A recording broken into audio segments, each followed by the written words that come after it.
We're live. We're live. We're live. Can y'all hear the music?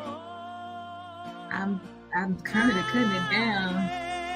I don't know. This is the first time that I try to play some music. I just found this when I was looking for something else, and I thinking about this song. I love this song. Brooklyn Tabernacle Choir sings it. My help, all of my help comes from the Lord. I don't know how to cut it off. Let me see. There it is. Well, Sawubona to you on this Tuesday night. Welcome, welcome, welcome to the Good Fight. Thank you so much for joining us for this conversation. I'm sure my head is going to get cold and it's going to get hot and it's going to get cold. I'm going through. But I just want to say thank you for your presence in this space. I cannot ever articulate the depth of my gratitude for you showing up on these for these sessions where we are talking at the intersection of our faith and social justice. And these conversations are made possible by Just Talk Consulting, where we really believe that if we are going to realize a world that is more just and more equitable, more inclusive and more peaceful, then we are going to have to learn how to live and love differently. And one of the ways that we can learn to live and love differently is to consider the spirit of Sawubona. I'm gonna find a slide with Sawubona on it. To consider living into the truth of our oneness. Sawubona reminds us that we are interconnected, that there is nothing that we can do to extract ourselves from each other. We cannot extrapolate parts of ourselves from the other. We are inextricably bound, and there's nothing that we can do about it. But the best response that we could have to it is to embrace it, to realize that every time that I see another human, I see myself. Every time that I see a portion, a part of creation, I see God at work. And I have a responsibility that I am held accountable for making sure that I respect, that I honor, that I celebrate, that I embrace, that I come alongside the creative process to make sure I'm doing all that I can so that it can realize its fullness and that I can too in the midst of it all. And so if you agree and if you receive that Sawubona, that invitation to say, we see y'all in your fullness. We see y'all in every aspect of your being. We see y'all with every one of the identities that the world places on you. We see you as full and whole and complex and loving and brilliant and kind, and also in need of help and nurture and guidance and improvement. That is what the spirit of Sawubona offers to us. And if you receive it, you say, yay, bo, Y-E-B-O, yay, bo, Sawubona. I receive this invitation and I want to live into it every single day. So welcome to you in the spirit of Sawubona. If this is your first time with us, thank you, thank you, thank you. And I know that there are always new people, because not just because the new people tell me, but because people who show up on the regular say, hey, I shared your video with some of my friends, and then they give me the response. So if this is your first time being in this space, there are ways that you can engage with the good fight. One of the ways is for you to see yourself reflected in a mirror. Where there's something that's going to be said in this space where you know without a shadow of a doubt that you have had that kind of experience, that your body reacts to the story or to the statement or to the word or to the experience, and your body reminds you, we've been here before. And then maybe you will stop even focusing on what I'm saying and think for a moment, and what happened in that space? How did you get beyond that space? What did you learn from that space? How are you using that space? And then you'll come back to us. It happens to us all the time. We drift off for a moment and then we return. Another way that you can engage with the good fight is to look through a window where it's not your experience that your body is reacting to, but it's somebody else's. You're listening to somebody else's story and you're like, my. And you don't have anything to do. There's nothing for you to do. You don't have to ask any questions. You don't have to challenge yourself. You don't have to do anything except receive the story for the gift that it is. And then if you are open to the move of the spirit, however you define spirit, then the spirit will lead you to respond or to react or to take a next step as it relates to the story that you've been gifted to hear. A third way that you can engage with the good fight is to walk through a door where you can continue to think about what we're going to talk about in this space, or what we have talked about in this space. And when you read an article, or when you see a documentary, or when you watch a TikTok, then it's something reminds you of the conversation and you chase it. You want to learn more. You want to pay more attention. You want to sit and think and reflect on what's happening in that moment. And then sometimes you share it with me, and now we're in the conversation together. Miss Nawita sent me a TikTok video the other day, and I meant to play it on the air today, but I got so discombobulated on the air with this stuff going on with the soundboard. But I'm trying to figure out. I was trying to see if I could play it tonight, but I haven't figured it out.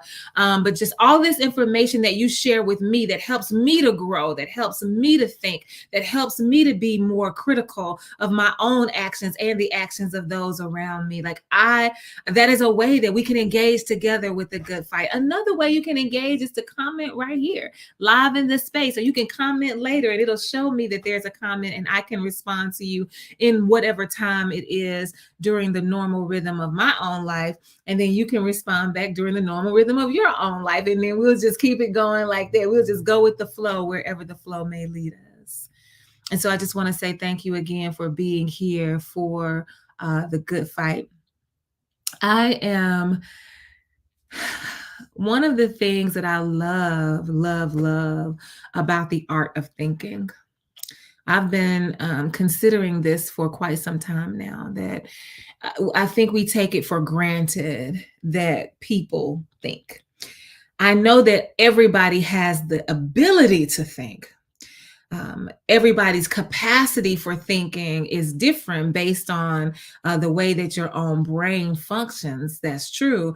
But we all can think.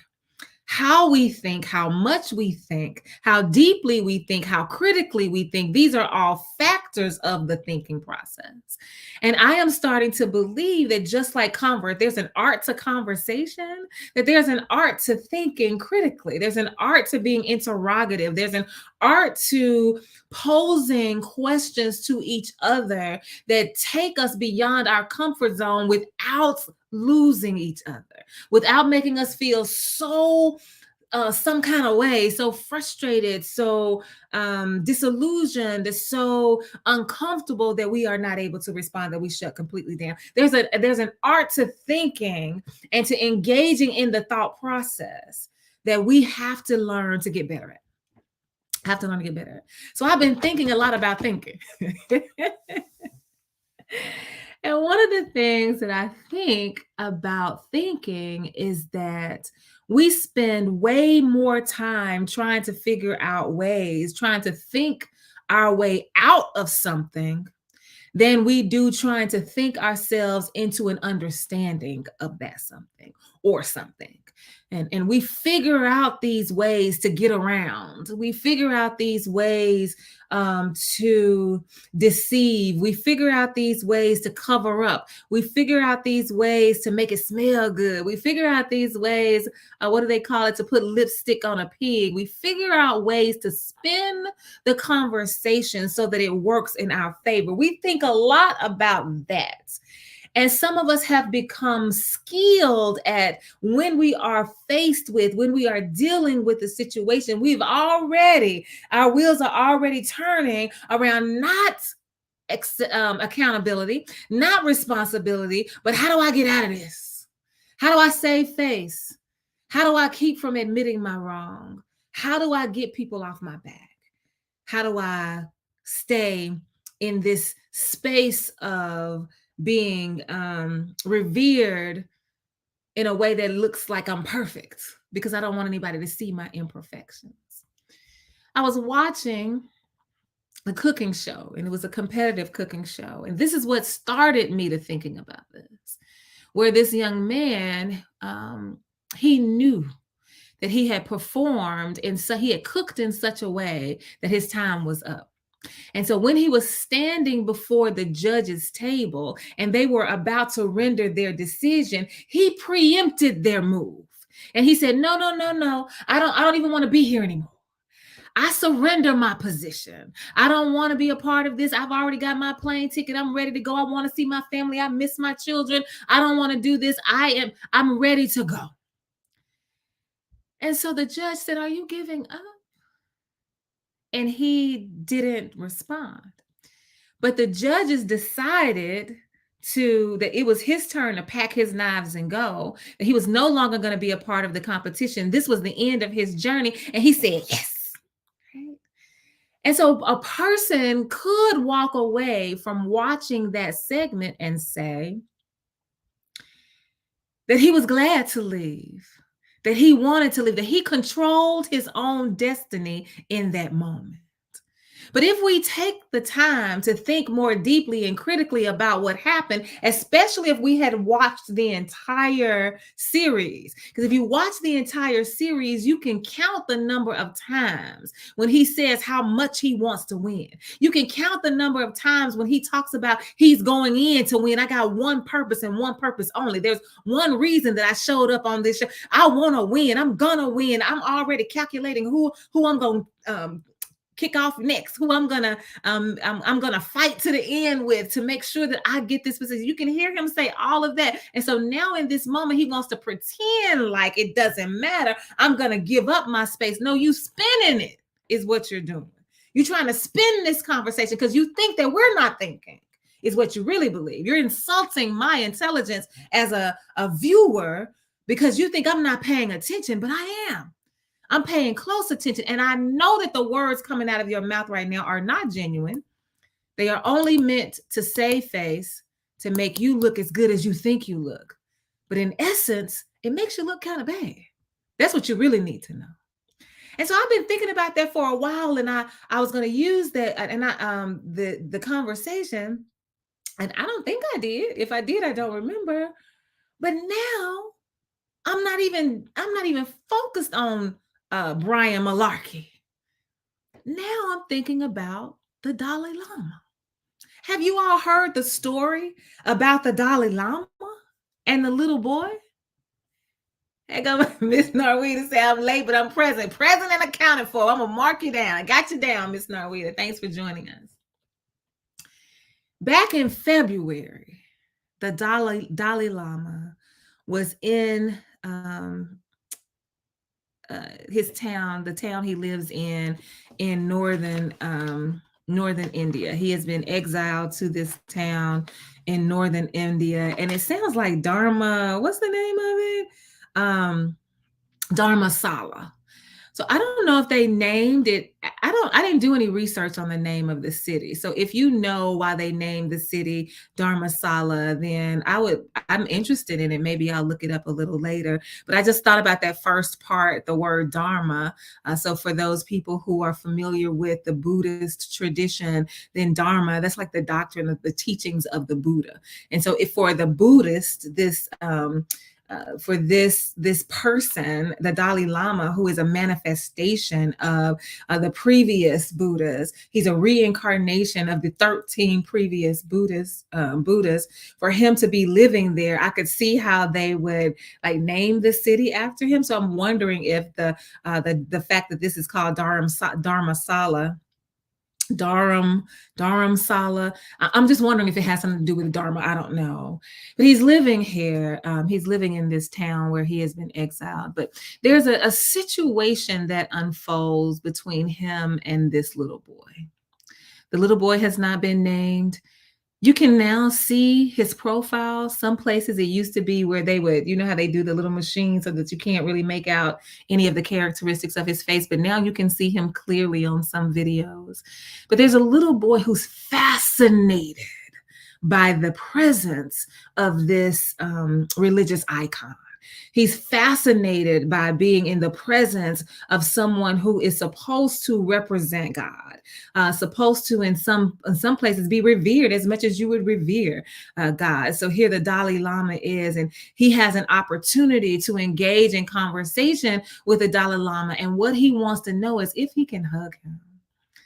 How many of you all have been like that? Like you see somebody and you just want to put your hands around them. My godson, Devlin, came to visit me this weekend, and he surprised me by showing up 2 hours early, like 2 hours early.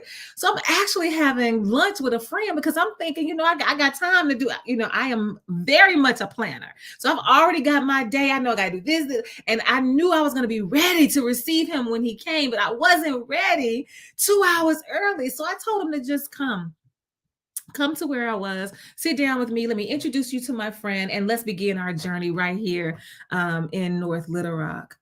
And when he walked through the door, I did not even see him. My friend said, "Is that your godson?" Like she's never even seen him before. It's like, "Is that your godson?" And I turned around.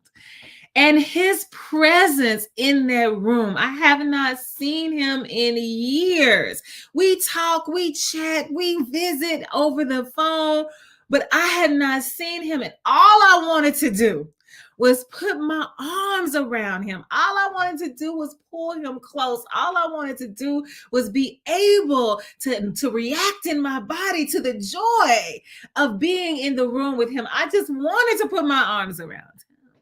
And so I can imagine this little boy, like he's heard about this Dalai Lama. I'm sure they talk about the Dalai Lama all throughout the city. Like it cannot be a secret that the Dalai Lama lives among us. It cannot be a secret that the Dalai Lama is present with us. It cannot be. I don't care how old you are hearing it. Even if you pre-verbal, you don't understand it until later when you hit record in that little brain. I mean, when you hit play in that little brain and you start saying the things that you've been hearing. So he knows that this man is important. And here he is with an opportunity to be close to him. And his request is, "Can I hug you?" And what does the Dalai Lama do? The 87-year-old Dalai Lama to this little boy. I want to say the little boy is 8. Y'all know how old the little boy is? I want to say he's 8. I don't know where I got 8 from because I don't remember. I think he's 8. The Dalai Lama responds favorably to the young man. A bit too favorably, I would say, because he allows himself to be touched by, to be hugged by the little boy. And then he wants the little boy to kiss him on the cheek. And then he wants the little boy to kiss him on the mouth. And he takes his hand, the Dalai Lama, and puts it on the little boy's chin and pulls the little boy's chin to him so that he can rest his lips on the lips of this little boy, and he kisses him. So we go from hug to kiss on the cheek to kiss on the mouth. And if that was not enough, then the Dalai Lama says, "Now suck my tongue," and licks out his tongue. Y'all got to watch the video. I'm not making this up. I don't think you can make it up. I don't think anybody's imagination would have brought them to this place. I don't think you can make it up. He sticks out his tongue, and the little boy begins to move in towards the Dalai Lama as if he is about to suck his tongue. And it is the little boy who pulls back. Watch the video. I wish I knew how to play videos on here. I got to learn how to play. I'm going to learn how to play. I'm going to do that. By next Tuesday, I'm going to know how to play a video. The little boy, he goes in. And then just before he's there, he does his head like this. And you can see even from his profile, you can see this little nervous smile that comes across his face. Like he knows something is wrong. He can feel it in his body. And the sucking of the tongue does not happen. Thanks be to the Most High God.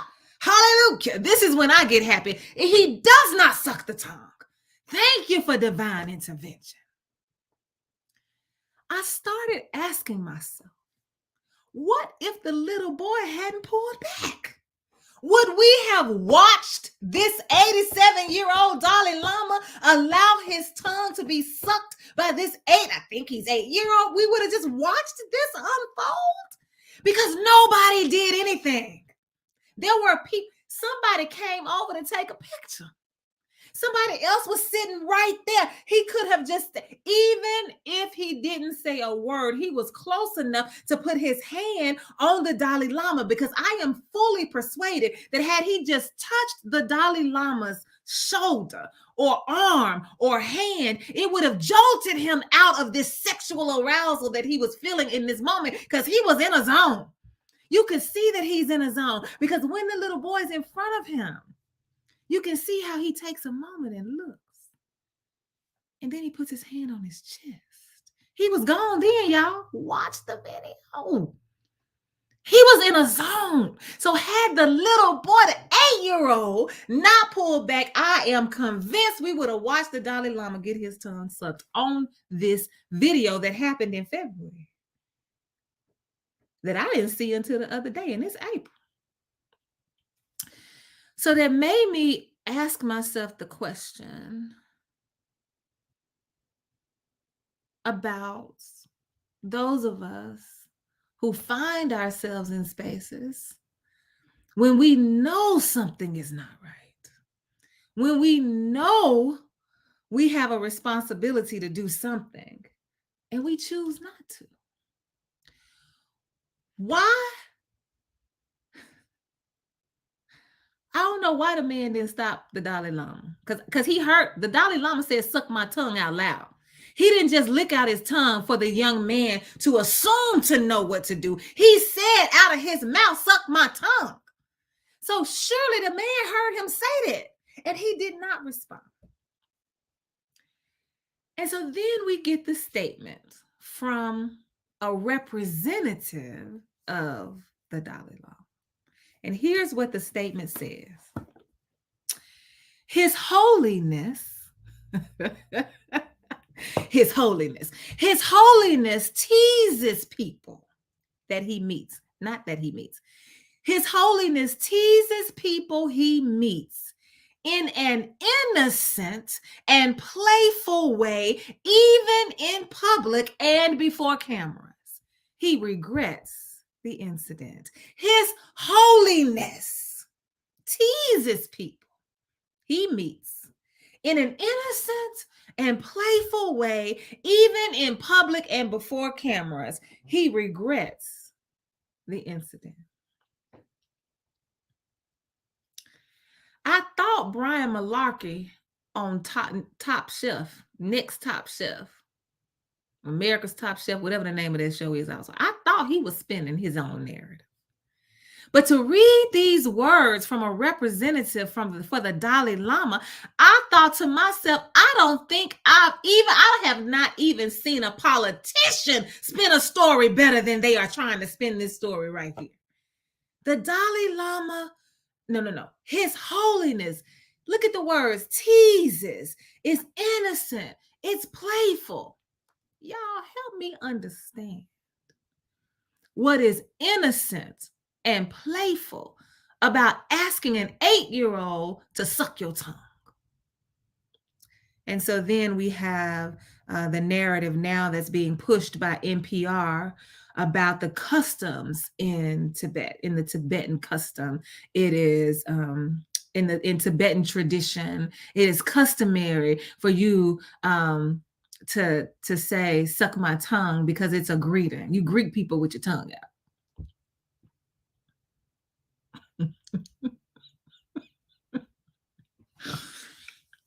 that is a greeting. Like ain't nothing. No, we do this all the time. Y'all believe it? Listen to this. It is also customary in this tradition, the Tibetan tradition. It's customary that you leave your shoes outside if you want to go into the temple. Your shoes are too dirty to wear into the temple. It's also customary to make sure that you don't have Miss Norita said, yeah, right. I will show you what she said. She said, yeah, right. That's what they said. I'm not making this up. It's news. It's in the news. It's also customary for you not to wear shorts or to have a bare chest or to wear a tank top or to have on a low cut top when you're going into the temple. It's disrespectful for you to sit with your legs outstretched and to have your soles facing the shrine. That's disrespectful. So it's disrespectful for me to have on certain clothes, but it's not disrespectful for me to ask an 8-year-old to suck my tongue. Stop spinning. That's what the topic is for tonight. Stop spinning this stuff. So I was wondering, I was trying to put myself in the shoes of the person who had to write this statement. The PR person, is that what you call it? It's my job to spin it. It's my job to do damage control. It's my job to try to make His Holiness stay holy in the eyes of the people. That's my job. To put myself in a position where I am complicit in what Denise considers to be violence. Yes, the stuck out tongue is an actual tradition. Oh, let me put this up. Look, I done got excited and I forgot to show it. Here's Susanna. The stuck out tongue is an actual traditional greeting in Tibet. Yes, it is. But is the sucking of the tongue by the 8-year-old to the 87-year-old Dalai Lama? Yeah, it is. Just one of the customary greetings to stick out your tongue. I ain't read nothing about the sucking of the tongue, though. So correct me if I'm wrong, Susanna, because you know I be wrong. And you know you be correcting me. You always correcting me. And I'm okay with it. It's also customary that you not step over a person's body or a person's limbs. It's also customary that you not place like religious books or articles or your prayer beads. It's also customary that you don't place those kinds of things on the floor or even where somebody sits, where they put their butt, their gluteus maximus. It's also customary that you don't. So all of these things are customary, right? In this particular tradition, the Tibetan tradition.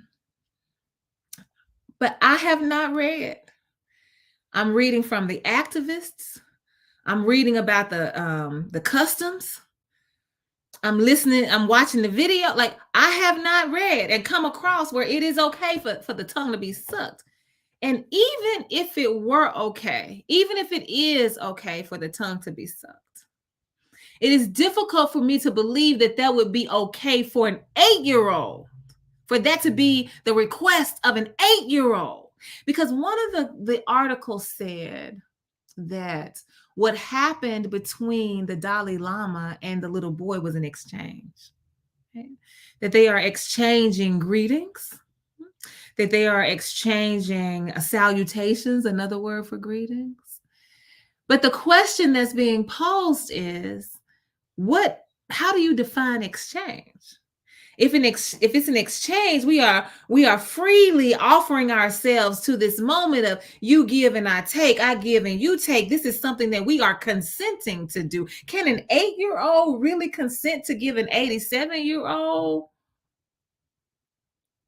Can he really consent to suck his tongue? Is that something that we would expect? We even say that a person who is inebriated cannot give it consent. But an 8-year-old can? What do you mean this was an exchange? Stop spinning. I'm so floored by this whole thing. Here's the other piece that's got me thinking. Cardi B. Y'all know Cardi B with the WAP, the song that she and Megan Thee Stallion performed at one of these award shows. I don't know if it was the Grammy. I get the stuff mixed up. I don't know if it's the Grammys, the Oscars, I don't remember, but they performed this song. And Cardi B, her name alone, Cardi, comes from the rum Bacardi. Cardi B is she's known that her life's story includes a time when she was a stripper. I mean, facts, big facts. Nobody's denying that.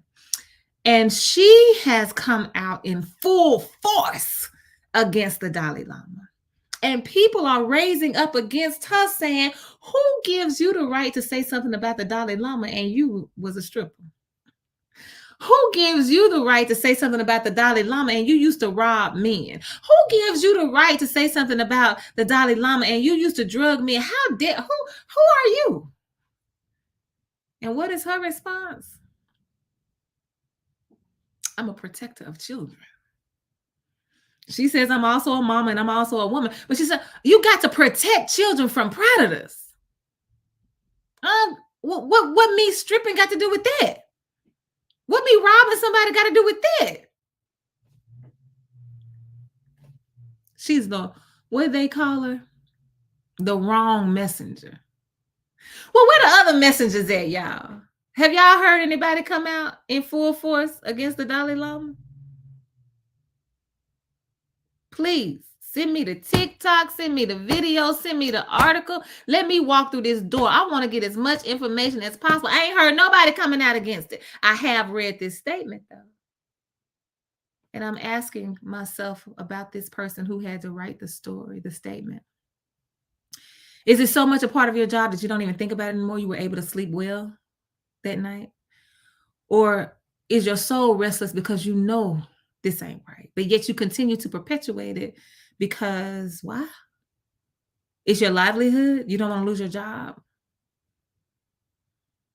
because you hoping that nobody finds out that it was you, because that way you can stay behind this veil and folks won't have to call you out for your complicity and you won't have to answer for why this is your job and why you chose to do your job in this moment. Because I was asking myself this question: what if everybody surrounding the Dalai Lama said, we ain't writing this for you, apologize for yourself?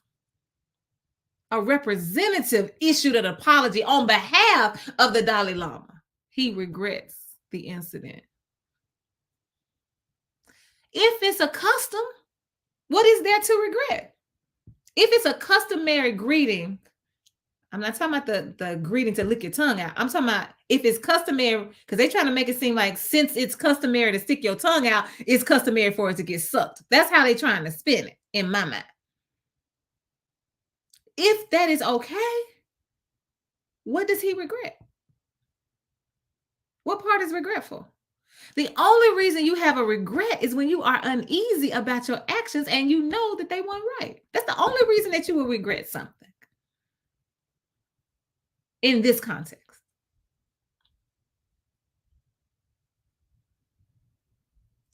And so that brought me to, of course, always asking myself, how much of my body am I willing to put on the line for what I believe? So here's Susanna. The PR is because this rolls too deep into the Western mindset that everything is about sex. Let me make sure I'm understanding what you're saying. The PR is because this rolls too deep into the Western mindset that everything is about sex. So are you saying that there's no sexual overtones to this at all? You're saying that we shouldn't see this as, do you not see this as abuse or assault or molestation? Like the kissing of this child in this way, here, now suck my tongue. Are you saying that I'm reading, perhaps I am with my Western mindset, that I'm making it about sex when it wasn't at all? Is that what you're saying? Make sure that I'm hearing you clearly, Suzanne. I want to make sure that I'm hearing you clearly. Because for me, this, I don't even think I was, oh, Wow. So Susanna says, I see it as a joke that's being taken incorrectly. Hmm. Says it's not our culture.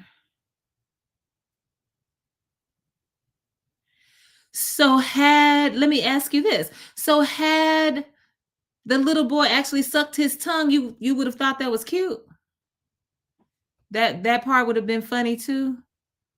Because yeah, I want to know the answer to that. If it had actually happened where the little boy sucked his tongue, would that have been considered funny to you? Okay, okay. She says, I don't think it would have happened. Yeah, we we always correct this. I don't think it would have happened. Yeah, yeah, yeah. Okay, but what if it had? Because it was headed that way. Like it almost happened.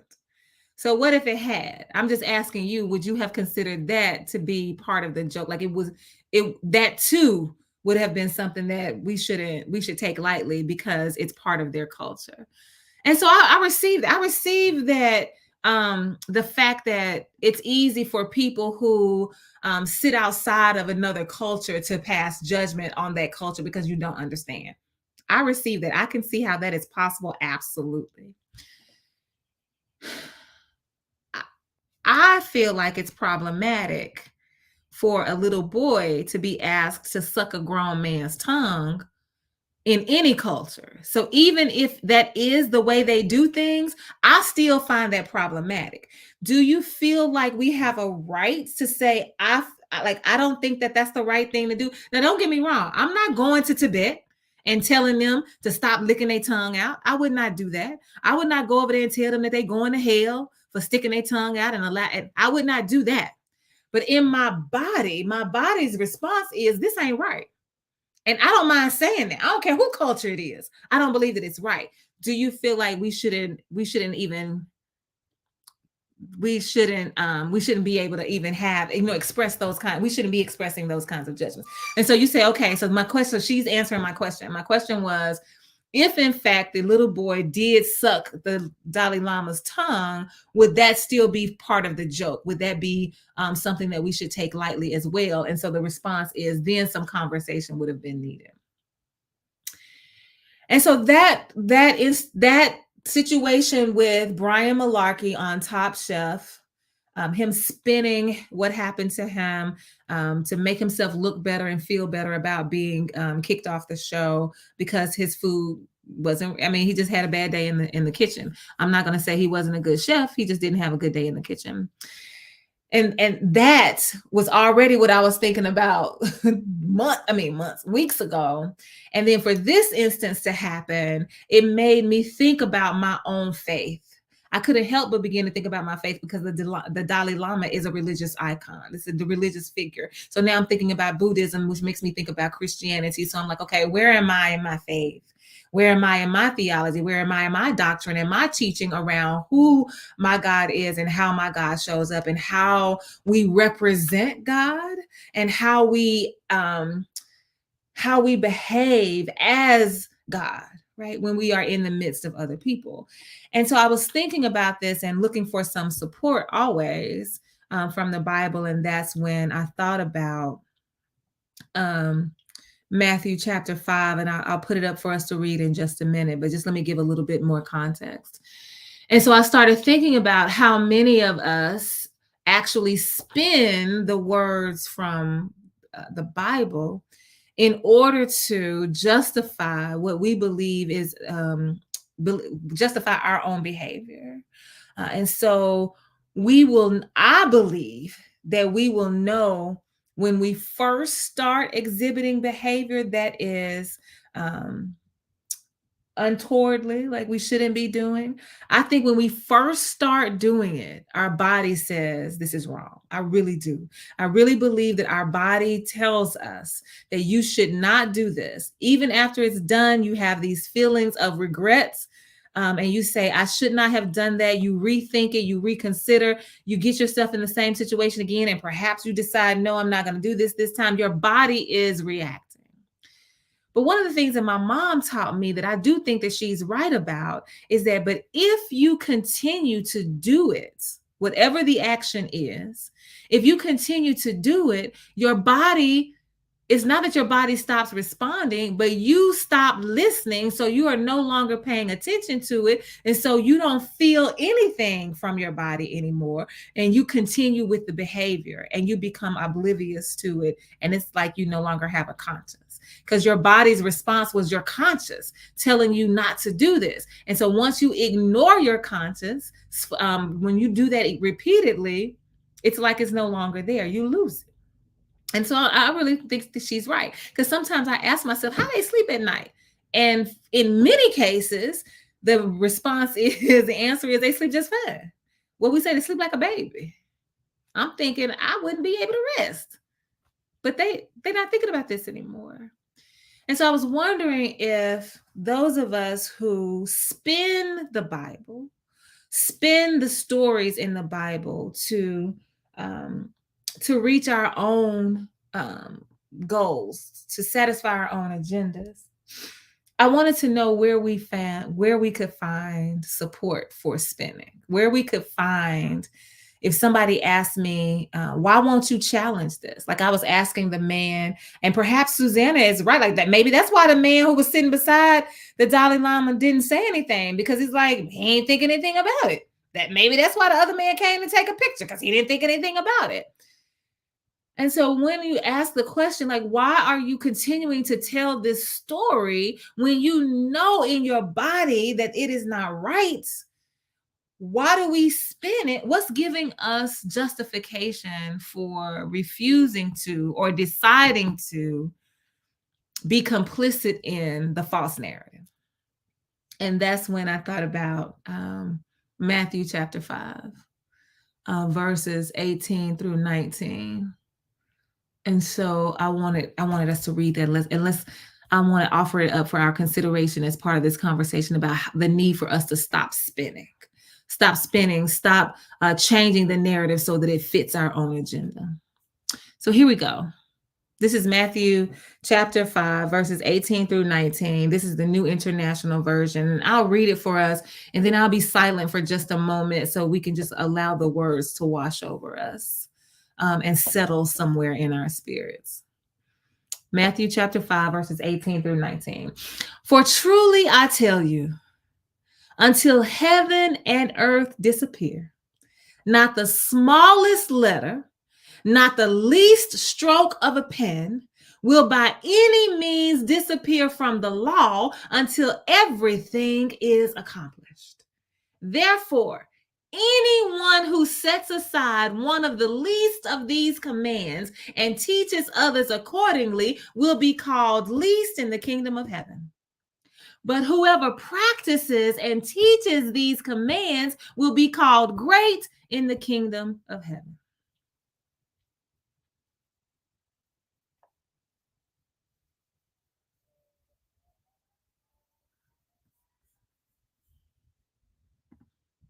And so the overarching question is, can I challenge what's in the Bible?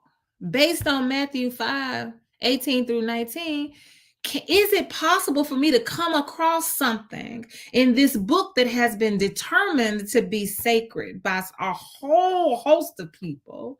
This book that's supposed to be the word of God for the people of God, to which we say thanks be to God in the Methodist tradition.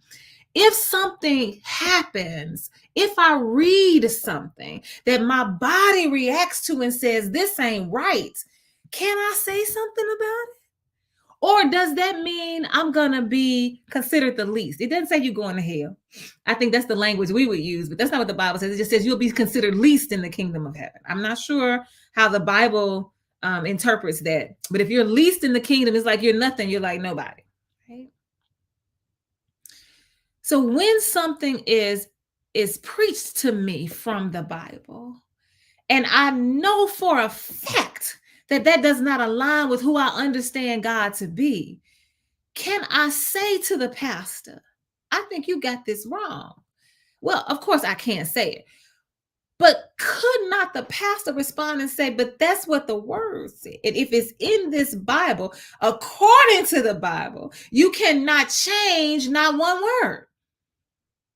You cannot fix it so it says what you want it to say. It can only say what it does say, and you have to abide by that, or else you will only be the least in the kingdom. And so I said, okay. Now, I get a lot of pushback. People done condemn me to hell, y'all. People have said that they were going to take me to ecclesial court, like, so within our denomination, people can bring you up on charges for disobeying the discipline that governs our denomination, and you can be tried in a court, and you can be stripped of your credentials. Like, it's a real serious thing. And so people have condemned me to hell. People have said that that they were going to bring me up on charges. People have said that I am a sinner because I promote homosexuality. Like, all of these charges have been levied against me because they say that I have the audacity to dare to challenge the words in the Bible, that I'm an apostate, that I've turned away from my faith, and I'm unapologetic, and so I'm a heretic. Like, all of these things people have said about me. But when we look at Matthew chapter 5, and it says that you are not supposed to subtract anything from this law, they're talking about the first 5 books of the Bible, which is the Torah in the Jewish tradition. That's what they're talking about.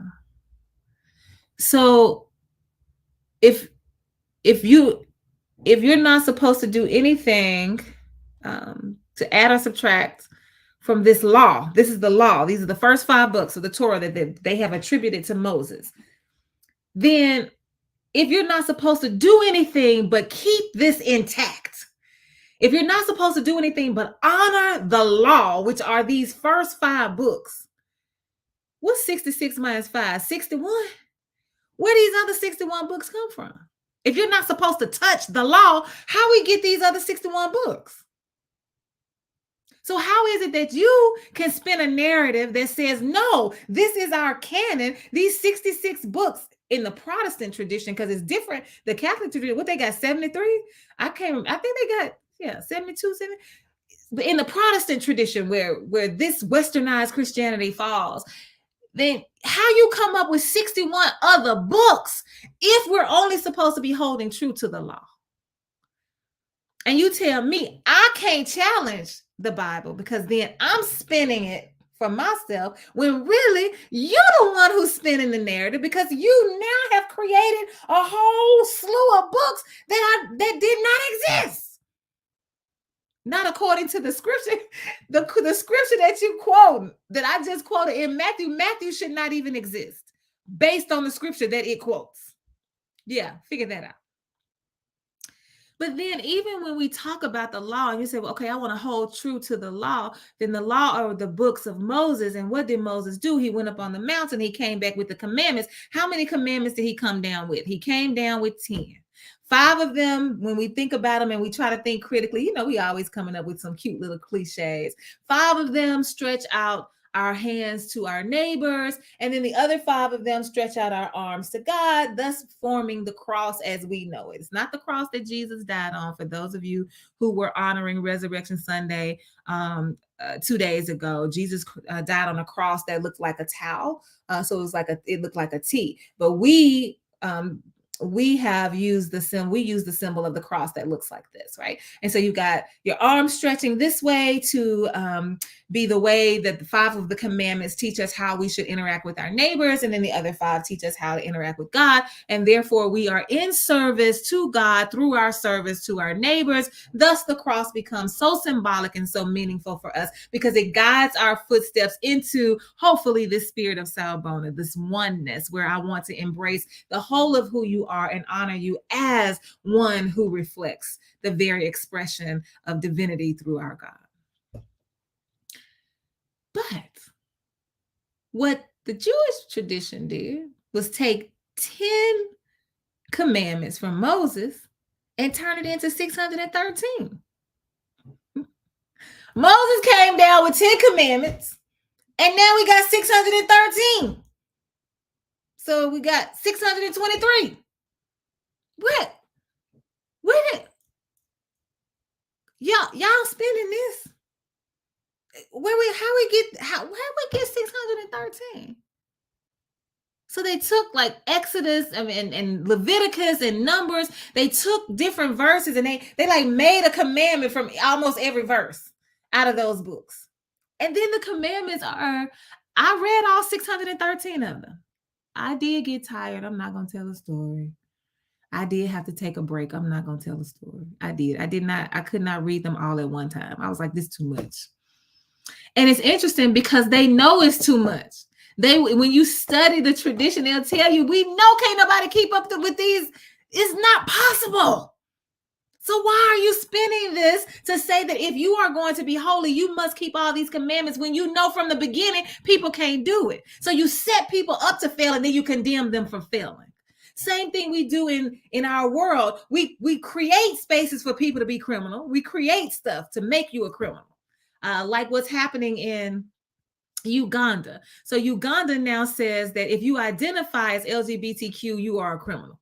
So we've created a criminal code. So because of who you are, because you have no control of your sexual orientation. So because of who you are, we have now defined that as a crime. And so now we have created a criminal code around this crime that we just made up. And now we're going to use it against you as a weapon so that we can punish you with life imprisonment. That's the punishment in Uganda for identifying. It doesn't say for being caught in a homosexual act. It doesn't say that. It doesn't say for proselytizing and trying to recruit people into the acts of homosexuality. It doesn't say that. If you say that you are, just say it. Then you belong in prison for the rest of your life. So we done made up a crime so that we can entrap you. And so you get 613 commandments from 10. And you say you know that it's impossible for the person to keep the commandments. So therefore now I can create sin, because sin would be your inability to keep these commandments. And now if you're a sinner, I can condemn you to hell. So as long as I'm keeping you scared of hell, I can control you, because now all your life is going to be about is trying to tap dance to make sure you don't mess with these 613 commands, 623 if you add the ones from Moses, because I didn't see those. They were talking about grapes and stuff. It was like 3 whole commandments around grapes, like don't touch the grape. I was gonna pull those, and then I felt like I shouldn't do that because it was gonna sound like I was mocking them, and I do not want to do that at all. But the commandments would be something like, if I say, do not go to the store and do not come back from the store. Because if you go to the store, you got to come back from the store. So we don't want to do anything that's related to the store. So I got to get you coming and going with the commandment. And so they would be in succession like that. And so I feel like many of us find ourselves in the situation as this PR person, where it is my job to make sure that you get the story that we want to tell you, even if we're misunderstanding you. The statement goes out and says, this is how the Dalai Lama really feels. And I actually have to push back on this, because again, the statement includes at the end him saying that he regrets it. He regrets the incident. What is there to regret? So to me, that tells me that this statement is spinning, because he said, listen to it. It says, it's another one where it says he's sorry for, here's another thing it says. His Holiness wishes to apologize to the boy and his family, as well as his many friends across the world, for the hurt his words may have caused. So that's probably why they put may have caused, because maybe they didn't intend for it to cause any hurt. Hard for me to believe. Hard for me to believe. And so when I put myself in the situation of the person who is having to be the the PR person to issue the statement, I'm asking us to consider how many times, or if maybe your answer is 0 times because it's never happened to you. But what I'm asking us to do through this whole conversation, the whole point of the conversation is to get us to this question right here. How many times have we within our bodies known that we are justifying the words coming out of the Bible because we feel like that's our job? Not because we believe it to be true. In fact, we feel a little skeptical about it ourselves. We're wondering about it ourselves. We're not exactly clear on it ourselves. We're not really sure that this is what it's supposed to say or this is what it should say, but we justify it anyway. Because we feel like that's our responsibility, that we are being held accountable for this. I mean, that's what we're called to do. We're called to keep this sacred no matter what. Even though we can see how it could be harmful. Even if you don't want to declare it harmful, you can see how it could be interpreted as harmful. You can see how somebody will walk away with that moment that they have, like I call it a dog moment, like, even though that I can see that, I don't want to honor what's happening in their body. I need them to just stay right here. I'm going to give them this story. Hold it just like it is. Don't change it. Let's try to just make it sound better. Let's try to make it feel better. Let's come up with a way to get people to receive it and to accept it. How many of us have found ourselves in that position as it relates to the Bible? And if we have found ourselves in that position, and you have forgotten about it, but I'm raising it back to your level of consciousness, what you gonna do next time? Well, I probably need to take a step back. Are you willing to read the Bible with a critical eye as a foreigner? So let's go back to what Susanna said.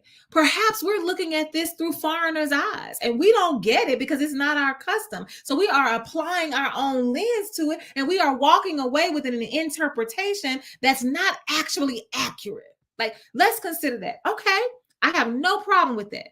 So then if that's the case, are we willing to look at the Bible through a foreigner's eyes and say, what does this look like for them? And how is this going to be interpreted by them? And is it possible this could cause harm for them? And if so, and I'm called on it, how am I going to respond? Am I going to say, oh, no, you don't know what you're talking about. This is our custom. Or am I going to say, oh my, I can see how that would not ring true for you. But let me talk to you about the way we do things. Let's engage in conversation. Let's sit down and talk about it and see if we can find some common ground on what's happening in this moment. Rather than you walking away traumatized and me walking away feeling judged and both of us walking away feeling misunderstood. Are we willing to see it through the foreigner's eyes, see it through somebody? And I'm not talking about an actual foreigner being somebody coming from a different country. I'm calling the foreigner a person who reads the Bible and says, I don't get it. How you don't see that this is child molestation? How you don't see that this is child abuse? You know, there's a story in the Bible about the little girl who dances for the king. She's a young girl. And she dances like what some of us would consider to be like exotic. So she's in this room filled with all of these men and she's on display in this way.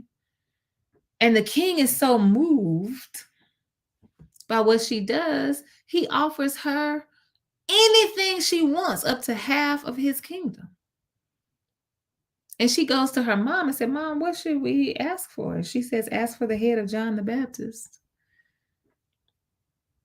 Somebody's going to question, why is this little girl being an exotic dancer in the space with all of these men? Why is this her role to play? That should raise some flags for us. And when somebody comes to us and say, yeah, this what y'all teaching in y'all church, are you going to spin it? What you going to do? Say, well, it's my job. Is it?